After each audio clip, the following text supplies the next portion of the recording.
விசாரணை கைதிகளின் பல்லை பிடுங்கி சித்திரவதை செய்த அம்பாசமுத்திரம் ஏஎஸ்பி பல்வீர் சிங் வழக்கில் குற்றம் சாட்டப்பட்ட அரசு மருத்துவர் மீது 2 ஆண்டுகள் ஆகியும் எந்த நடவடிக்கையும் எடுக்கப்படாமல் இருக்கிறது என குற்றச்சாட்டு எடுத்து வருகிறது.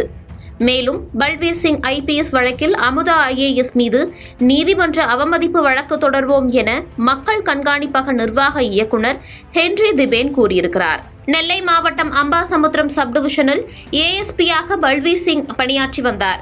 இவரிடம் விசாரணைக்காக வந்தவர்களை கடுமையாக தாக்கியதோடு பற்களை பிடுங்கியதாகவும் பாதிக்கப்பட்டவர்கள் குற்றம் சாட்டினர்.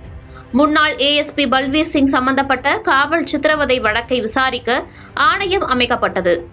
ஏப்ரல் 19, 2023 அன்று சமர்ப்பிக்கப்பட்ட இடைக்கால அறிக்கையில் அமுதா ஐஏஎஸ் தலைமையிலான ஆணையம் சித்திரவதைக்கு ஆளானவர்களுக்கு காயம் இல்லை என சான்றிதழ்களை வழங்கியதாக கூறப்படும் அம்பாசமுத்திரம் அரசு மருத்துவமனையின் மருத்துவர் ஜெய்சங்கர் மீது நடவடிக்கை எடுக்க பரிந்துரை செய்தது. காயங்களை பதிவு செய்வதிலும் பொய்யான உடற்தகுதி சான்றிதழ்களை வழங்குவதிலும் அலட்சியத்தை வெளிப்படுத்தும் விதமாக மருத்துவர் செயல்பட்டிருக்கிறார். எனவே அவர் மீது நடவடிக்கை எடுக்க வேண்டும் என பரிந்துரைக்கப்பட்டது. ஆனால் டாக்டர் ஜெய்சங்கர் இன்னும் அம்பாசமுத்திரம் ஜிஹெச்சில் பணியாற்றி வருகிறார். 27 மாதங்களாகியும் இதுவரை எந்த ஒழுங்கு நடவடிக்கையும் அவர் மீது எடுக்கப்படவில்லை.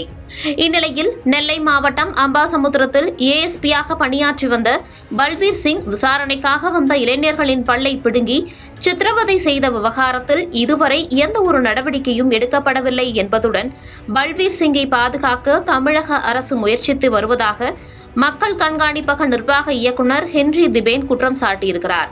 மேலும் பல்வீர் சிங் ஐபிஎஸ் வழக்கில் அமுதா ஐஏஎஸ் மீது நீதிமன்ற அவமதிப்பு வழக்கு தொடர்வோம் எனவும் கூறியிருக்கிறார்.